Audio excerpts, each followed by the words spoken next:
A curiosidade do ser humano, a sua sede de saber e o seu entusiasmo em invadir o espaço, explorar e habitar outros planetas, faz parte do grande avanço das estratégias de expansão da vida, cujo início se deu no microcosmo há cerca de 3,5 bilhões de anos. Somos apenas reflexos de uma tendência secular. Desde as primeiras bactérias primordiais até os dias de hoje, miríades de organismos formados por simbiose viveram e morreram. Mas o denominador comum microbiano permanece basicamente inalterado. O DNA humano deriva em uma sequência ininterrupta das mesmas moléculas das células primordiais que se formaram nas margens dos oceanos primitivos mornos e pouco profundos, os dos primórdios da Terra. A partir do texto foram feitas as seguintes afirmações. 1. De acordo com a estrutura do material genético dos seres vivos, pode-se concluir que todos têm uma origem comum.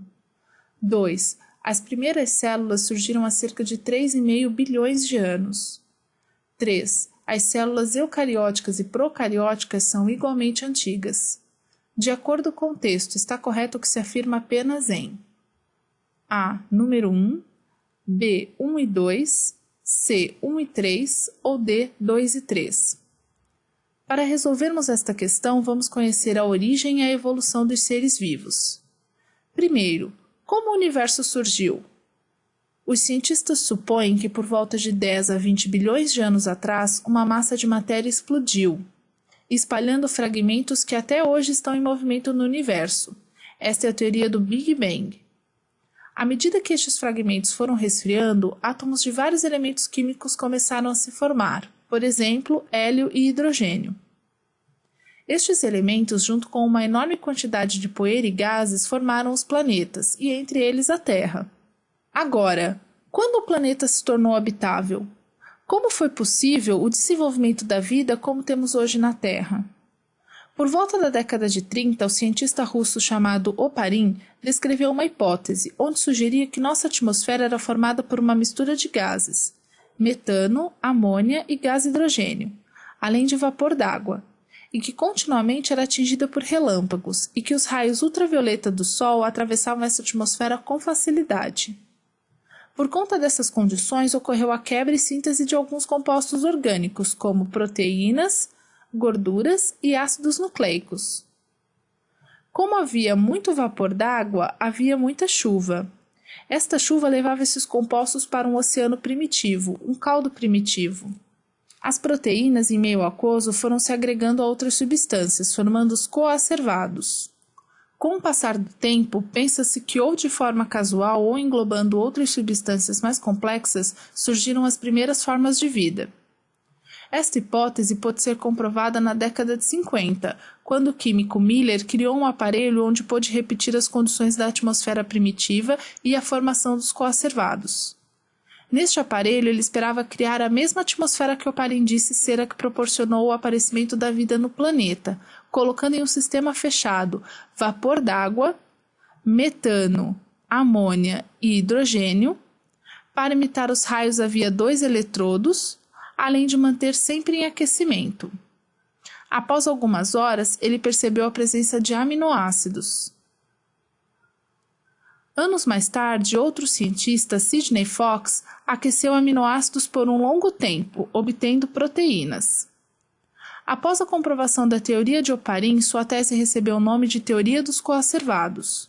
Coacervado é um grupo de proteínas agrupadas, com a presença de água ao redor e entre as moléculas. Você agora pode estar se perguntando como um simples coacervado pode dar origem a tudo o que temos hoje.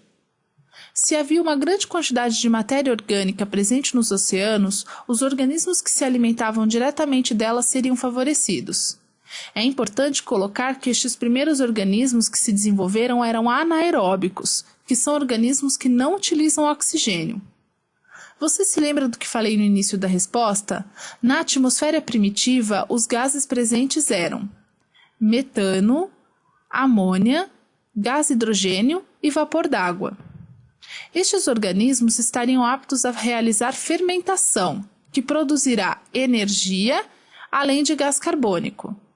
Se este era o gás liberado na fermentação e os seres continuavam a se tornar seres mais complexos, aqueles que eram capazes de utilizar CO2, luz do sol e água para produzir a sua energia e liberar gás oxigênio puderam se desenvolver.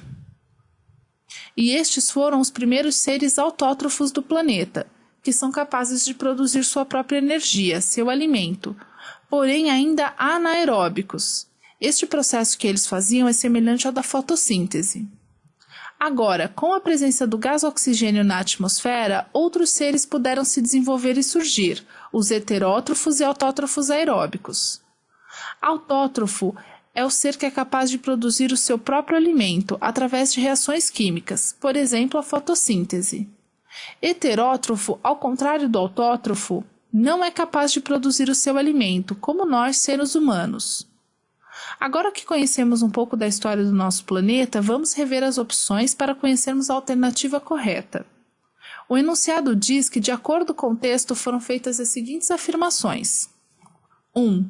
De acordo com a estrutura do material genético dos seres vivos, pode-se concluir que todos têm uma origem comum. Esta alternativa está correta. Veja o trecho que ratifica a frase. Ratifica quer dizer confirma.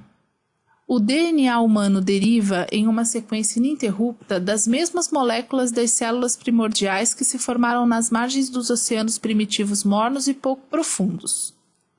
2. As primeiras células surgiram há cerca de 3,5 bilhões de anos. Esta alternativa também está correta. O trecho do texto que afirma faz parte do grande avanço das estratégias de expansão da vida, cujo início se deu no microcosmo há cerca de 3,5 bilhões de anos. E por último, as células eucarióticas e procarióticas são igualmente antigas. Esta alternativa está incorreta. Agora, por quê? Você viu na aula que todos os seres surgiram a partir dos coacervados e que foram se modificando e ficando mais complexos. Células procarióticas são células que não possuem núcleo organizado por membrana nuclear. Já as eucarióticas possuem um núcleo organizado, envolvido pela membrana nuclear. Se vimos que os seres foram se modificando do mais simples para o mais complexo, é incorreto afirmar que as duas células são igualmente antigas. Se apenas as afirmações 1 e 2 estão corretas, a alternativa que acerta e encerra a questão é a alternativa B.